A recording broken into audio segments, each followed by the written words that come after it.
তুমি তো একেবারে ছক্কা হাঁকিয়ে দিলে। বাজেটে মদের দাম বাড়িয়েছে নাকি? তোমার কি মদ ছাড়া মাথার মধ্যে কিছুই ঢোকে না? কি জানি বাবু, পাত্রপক্ষ কি পণ নেবে না বলে? তুমি কি জাদু করেছো ওদের জানি না, তবে ছুটকি শ্বশুরবাড়ির লোকজন তোমার প্রশংসা তো একেবারে পঞ্চমুখ। আহ, কি কথা হলো সেটা বলো। দৈহিক পাশ হলেও ওরা চায় ওদের মেয়ের সঙ্গে কৃষ্ণর বিয়ে দিতে। কৃষ্ণ যদি রাজি থাকে তাহলে দুটো বিয়ের খরচাই ওরা দেবে। মেয়ের সব পার্টস গুলো ঠিকঠাক আছে তো? ছেলের বউ সব দেখে শুনে নিতে হবে। বিয়ের পর কিন্তু কিচ্ছু করা যাবে না। এটা কোনো কথা হলো? আরে আমি তো ভেবেছিলাম তুই অনেক দূর পর্যন্ত ঘুড়ি ওড়াবি, শেষে কিনা বোনের সংসার করতে গিয়ে নিজের ডগাটাই কেটে দিলি। আর কটা দিন খেলতে পারতিস রে? আবে বিসি, লীলা আর আমার মধ্যে কিচ্ছু নেই। তো প্রিন্সেপ ঘাটে কি তোমরা দুজন কি করতে? লুডো খেলতে? ওই, কোনদিন তোরা আমাদের দুজনকে একসঙ্গে দেখেছিস? হ্যাঁ, বিশেষ করে লীলা আর আমি আজ অব্দি কেউ কাউকে দেখিনি। এই তো ক্লাস 4 এর বাচ্চাদের মতো মিথ্যে কথা বলছিস। এই সোশ্যাল মিডিয়ার যুগে কেউ কাউকে দেখেনি, এটা আমাকে মানতে হবে। আমি ওকে একদিন জিজ্ঞেস করেছিলাম এসব এই সোশ্যাল মিডিয়াতেও আছে কিনা। আমাকে বললো যে এসবে নেইও। তাহলে যাকে দেখিসনি তার জন্য এত টাকা খরচা করছিস?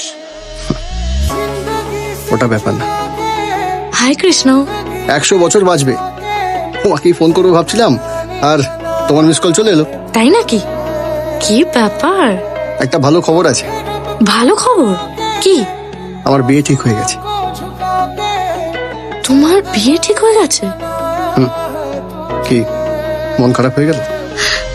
আরে না না, মন খারাপ কেন হবে? তুমি হঠাৎ করে বললে তাই। আসলে সবকিছু হঠাৎ করেই ঠিক হয়ে গেল। আপনি যে ফোন নম্বরে কল করেছেন সেটি এখন সুইচড অফ আছে।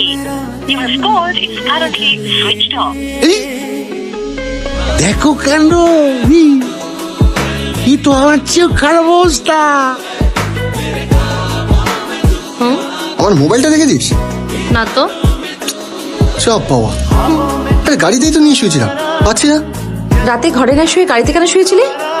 ঠিক করে গাড়ির দরজা বন্ধ করেছিলি? বাবা কোথায়? জানি না কোন ছিল, কাল রাত থেকে তো বাড়ি ফেরেনি। কি বাবা, ভালো আছিস? আজ তুমি সুটকেস বই নিয়ে আসছো? আপনার মেয়ের ভারী জিনিস তোলা বারণ। বসে না থেকে একটা কাজের মতো কাজ করেছো। কেমন আছো বাবা?